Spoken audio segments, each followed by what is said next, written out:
All right.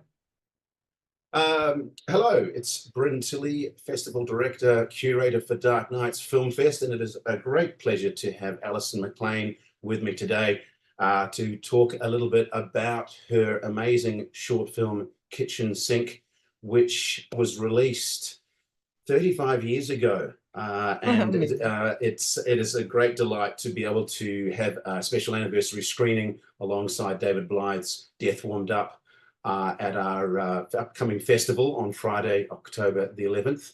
So, Alison, thank you for joining me. Thanks. So, I thought I'd just kick off. Kitchen Sink was your third film after a couple of dramas, a short, Rudd's Wife, and then a TV movie, Talkback. What drew you to making a horror film, and were there any particular films that were a direct inspiration to lead you into making it? Oh, sure. Yeah, it was actually a response to a kind of invitation, a sort of challenge put out by the New Zealand Film Commission to come up with a 13-minute film and with a set budget and a deadline. And that just sort of motivated me to come up with an idea. And yeah, I can't really say where I was thinking I wanted to have something, a story that took place with one character, something simple in a house. And I thought of the image of the hair coming out of the sink, and it literally just unspooled in sequence, like I was watching it, which is the only time that's ever happened to me in my life. And so I sort of wrote it, I suppose, essentially, very quickly, except for the ending. And the ending took about a year to come up with. So that was sort of the hard part, is like cracking that in a way that felt right to me. And I guess in terms of, models for it, I was quite inspired by a film called Woman of the Dunes. I'm spacing on the name of the director, actually. It was a black and white Japanese film from the 60s, I think. I should know this as well because I studied it at uni Yeah. in film. Yeah. But I know the film you're talking about. It's the classic black and white film. Very striking and graphic, and a lot of images of hair and sand and very sort of textural. And so that was one influence. And also, strangely, The Fly, Cronenberg's The Fly, just the fact that it was this kind of both a love story and this sort of body horror horror film at the same time. And that was something that kind of came to mind when I was working on it. Yeah, so you mentioned the New Zealand Film Commission coming on board and I guess helping to finance it, and Hibiscus Films. So you'd already worked with, that was Bridget's production company? Yes. And obviously you continued to work with Hibiscus Films after this as well. Watching the film, it feels very much like you were given a huge amount of artistic, creative freedom in telling the story. Was that something that Bridget helped to encourage, or I mean, the New Zealand Film Commission just sort of said, the palette is yours, you've got free reign, do what you like, this is the budget you've got to work within, and show us what you've got? Well, as I said, they weren't inviting me to make a specific short. It was like a call out to filmmakers for this, this series they called Bonsai Epics, and they made a number of them. So, wrote up the script and submitted it, and they liked it. And so once they said yes to it, then yeah, I did have a lot of freedom. And I mean, I think for the time, by today's standards, it was really quite a lot of money for a short film. So, I shot on 35 mil. I built the whole thing on a set. So, I had a lot of resources. So I felt very lucky as far as that goes. Yeah. Casting. Now, Peter Tate, you'd worked with prior. Was he always your first choice as the man? And what about Teresa Healy? How did you find her? Teresa, I didn't know, but I saw a photograph of her that I found very arresting. She'd been she was in a play. It was a black and white photograph of her and a man, and there was just something about her face that I found very compelling. And so she's the first person that we went to. And yeah, Peter was kind of close behind because I worked with him before and because I thought he had this quality. I don't know, I guess at the time I thought he had this sort of just born quality, which Yeah, I is was sort going of to a say, just strange thing his to face. say. Yeah, Yeah, the shape of his face, yeah, exactly. yeah, Um, definitely, and definitely. something kind of maybe slightly primeval in some way. Yeah. I Yeah, mean, that sounds insulting, but I just thought he had a sort of an interesting combination of qualities. Mm. definitely, definitely. Um, Now, of course, one of the standout features of the film, other than your writing and directing, is Stuart Dryburgh's black and white photography, Mm. and it's very much, incredibly evocative of the sort of dream nightmare kind of atmosphere. What was like working with him? Had you always intended for the film to be monochromatic and black and white? What did you use in terms of stock? And Yeah. was that, I'm trying to think, back in 1989, was that an expensive choice to make Mm. by shooting it in black and white?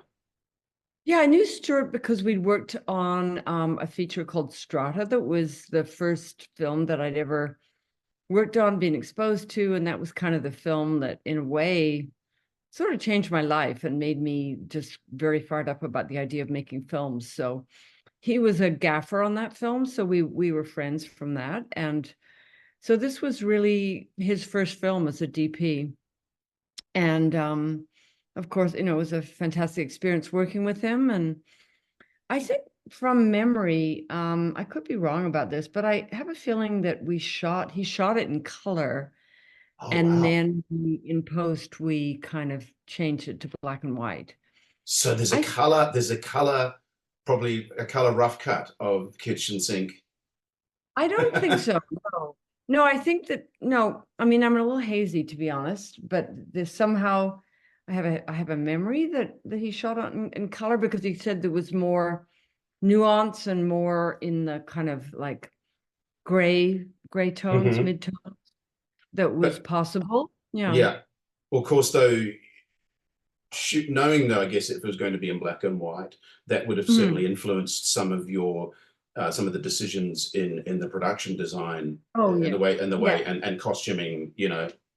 Yes, yeah, very much so. And I'd never done that before. And it's very interesting because it makes you look at color in a different way because you realize so many colors in black and white just become kind of gray, Mm, mid-tone.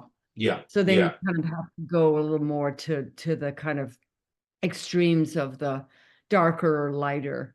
And so yeah, the set was very much designed for that, for the black and white.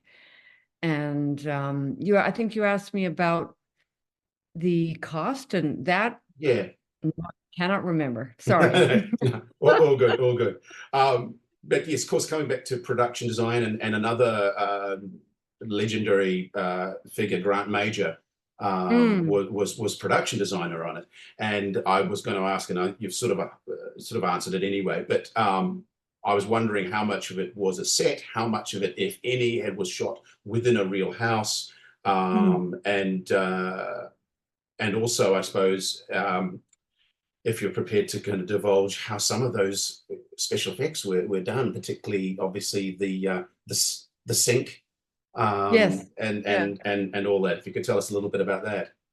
Yeah, I mean, Grant was so amazing. He was just so passionate about it and threw himself into it and did so many beautiful drawings of the creature that comes out of the sink. And he actually modeled the face based it on Peter's face himself. He modeled it in porcelain and cast it in this certain kind of Wow. um, flexible, rubbery material. I've forgotten what it was called. And yeah, like it was really interesting because I'd never done anything like that before. And so it was, Mm, somewhat experimental for all of us to kind of figure out the best ways of doing things. And some of the sort of trickier effects that we had to do was, I mean, for example, the body wig that Peter wore, that was actually um made in pieces. He had to shave his body from head to toe. Wow. And then we had a woman that came over from Australia, actually, who was a wig maker, and someone must have recommended her to us, but she came over to Auckland, and she like hand crocheted, Good Lord. strands of hair and yak hair onto this like very, very fine mesh. And I mean, it was just like working around the clock. I mean, just like an absolute labor. Yeah, yeah. And then every day he would have them kind of essentially kind of glued to his body, stuck to his body. The And so that was amazing. Yeah, it was really I mean, I think amazing. that And attention to detail really gives a lot of the film its lasting legacy yeah, and impact. Is you can go back and watch it and see some of that detail. yeah. Really, And really. another one was the final one where the hair kind of comes out and it's a sort of Mm, magnified. So that was one that we came up with. I worked with this wonderful guy, Andrew Turney, who did a lot of the models and that kind of thing. And he came up with this idea of a sort of box that had a kind of vacuum sucking down, and there was a hole, and he found this what do you call it? Like a kind of something that creates like texture on, say, vinyl for like handbags and that kind of thing. So it had the texture of like magnified skin. And so he created this rubber membrane that was cast with that pattern. And then he created this like large hair with horsehair. And then we had, yeah. it was hilarious that we had all these people just out of camera, just like manipulating this membrane, and then someone else pulling the hair. Amazing. Totally That would have been amazing. hilarious on set. Yeah. Yeah. Very funny. um, did you story how storyboarded was the film, because it has a very precise look and feel, Yeah. Yeah. It was very, very storyboarded. mm, Yes. mm. Stuart and I And worked closely together, and he's a wonderful artist. He can draw beautiful storyboards. So yeah, we did it pretty much kind of frame by frame, sort of like old school. yeah, did Yeah. you shoot a lot of coverage, like, so that in the editing room you ended up with obviously a much longer film that you then of course had to cut down to meet the requirements for the Mm. duration, or were you very tight in, and of course editing in your head as you shot? Yeah, there wasn't a lot of excess, coverage. I would say it was quite carefully planned that way. Mm, One thing that, and this was a real lesson to me, was we, we did the shoot, and then we, the editor, Dave Coulson, and I spent a long time on the edit, and then he pointed out, and rightly so, that it was kind of like missing a few close-ups. So that's where I really learned the value of pickups, because mhm, sometimes you don't realize what you need until you've got an edit, pretty much roughed out. And so then we went back in a studio and we did some very large close-ups, close-up of the razor, and some mhm, close-ups of her eyes and her face, and close enough that you couldn't really see much of the background at all, but it was kind of remarkable to see how it transformed the film. mm. Brought it to another level once we had those extra close-ups added. Definitely. Of course, one Yeah. famous close-up is the one that you ended up, I think, using for the poster art, or the iconic image of Teresa looking absolutely horrified, Right. which is sort of burnt into a lot of people's retinas, pardon the pun. Uh-huh. Now, of course, another standout to the film is Headless Chicken's score, Mhm. which, an incredibly memorable score. Tell us a little bit about how they became involved. Was there any kind of direction in terms of the music that they were given by you? Did they, start from scratch, or did they work from anything existing that they had? hmm Yeah. I'm trying to think how I came across them. I guess I must have just heard their music and loved it and thought it was kind of atmospheric and moody in the right kind of way. And they'd never done a soundtrack before, but they were very excited to do that. And I did give them one reference, which was the soundtrack to Blood Simple, which I loved very much. Yeah. And, that just had a certain tone. It's not like they copied it, but A motif. and There's like that recurring motif that rolls through. yeah, That's yeah, I'm not sure if I made that reference as well. I love that piece of music, yeah, that music in Blood Simple, which happens to be pretty much one of my all-time favorite films anyway. yeah, yeah, So that's interesting that that was a reference for you as well. yeah, And it certainly adds to that dreamlike quality, yeah, of being caught in sort of a loop, essentially, yeah. Yeah, which exactly. There's a sort of sense of repetition and variation, but also it has a kind of, there's a sort of yearning to it in a way, which is part of the what, melancholy. yeah, the melancholy, exactly. Yeah, Yeah. yeah, yeah. And the other thing about the soundtrack was, I'm spacing on his name actually, but this the sound design was done by this wonderful man, and I'm embarrassed to say I can't remember his name now, but might have been John Mackay. Uh-huh. Anyway, he created that soundtrack, you know, from scratch. Like, I mean, yes, we had sync sound, but he Hmm. did this incredibly layered, you know, Foley work. soundtrack. Yeah, that he did all the Foley, but he brought in, like there's a little bit of like Kiri Takanawa at some Oh point wow. coming in, some water's going down the plug hole. He was very creative. Does Kiri know this? No. Yeah, that's fascinating. Yeah. Now, of course, it went on to win best short film at the Sydney Film Festival, and of course at Sitges Film Festival. Were they cold submissions to both those festivals at all, or were Um, you asked to submit? I'm trying to remember because Mm. we went to Cannes, we were in competition, Yeah, and then and a lot Khan, of of course, as well. people Yeah, came nominated for. from that. Yeah. So we did get a lot of invitations Yeah, off of that. Yeah. yeah, yeah.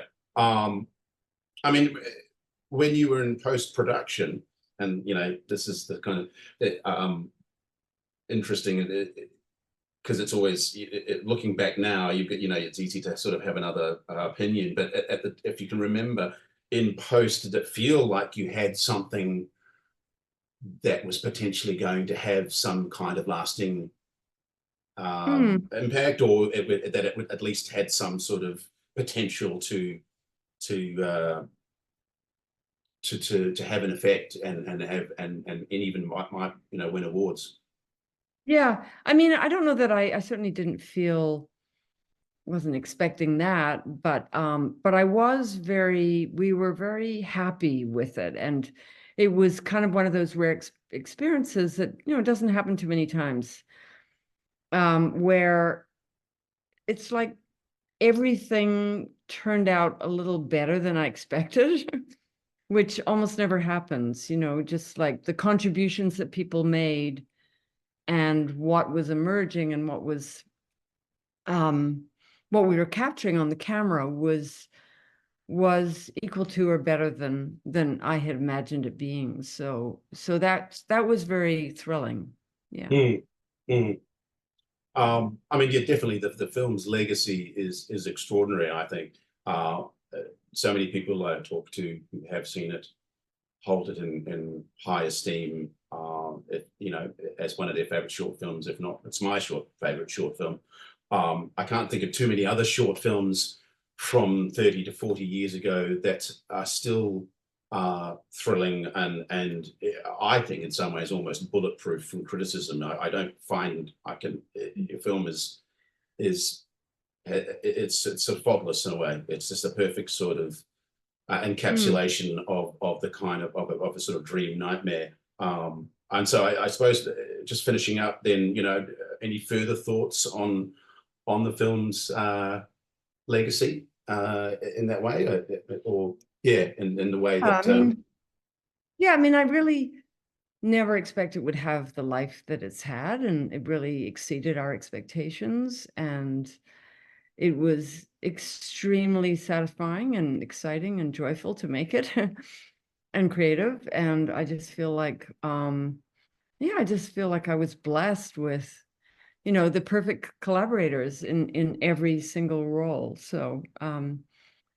yeah, sometimes, occasionally, I would have to say it's very occasional. Occasionally, a project feels charmed. And this was an example where, just some things aligned in this beautiful way. So, and of course, I thought, well, this is filmmaking. It's always going to be like this. Sadly not. Neck minutes. I know, but you're very true there, that it's things aligning, and at the very least you strive to get the best people you can on board to make things run smoothly, and for things to come to fruition as closely as you can. And then of course there's the compromise, and sometimes compromise brings great delight, as great reward as well, because you've ended up having to sort of change something, but maybe there's a silver lining to that as well. But certainly with Kitchen Sink, really feels like it was very much a case of your vision as writer director, and you were very lucky in some ways to be able to have these wonderful other collaborators to bring that to life. So very much looking forward to being able to see the film on the big screen. I mean, I think I have seen it on the big screen, but it was a long time ago. And very exciting. So look, thank you so much, Alison, for taking the time out to chat to us about the wonderful film. And thank you. Yeah, cheers. Thank you. Okay, hope it goes well. Okay. All right.